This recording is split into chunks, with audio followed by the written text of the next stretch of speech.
За едно парче маска се плаќало и до 448 денари, а за еден скафандер институциите трошеле и до речиси 1800 денари. Сериозни индиции за корупција во јавни набавки за борба против COVID-19 покажува последното истражување на Центарот за граѓански комуникации.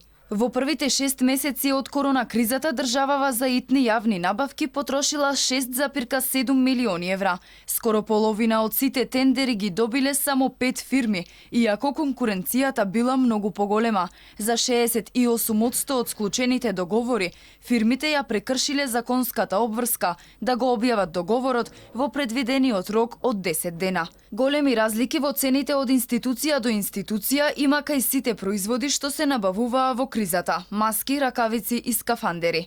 Во повеќето набавки во описот стои заштитни маски, а само во неколку пишува какви се маските: двослојни, трослојни, со или без појачани набори. Исто така, во повеќето е изоставен делот колкава количина од потребните средства е набавена.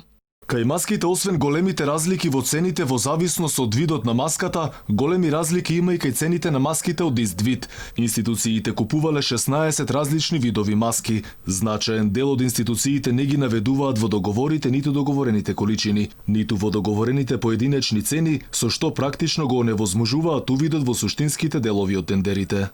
Кај заштитните скафандери за еднократна употреба цените се движат од 177 до 1156 денари по скафандер. Инаку низ набавките забележани се 7 различни описи на набавените скафандери, од кои што најскапиот е по цена од 1788 денари, опишан како медицински заштитен скафандер. И кај ракавиците има 5 различни видови чии цени се движат од 1,8 денари до 9,32 денари за една ракавица.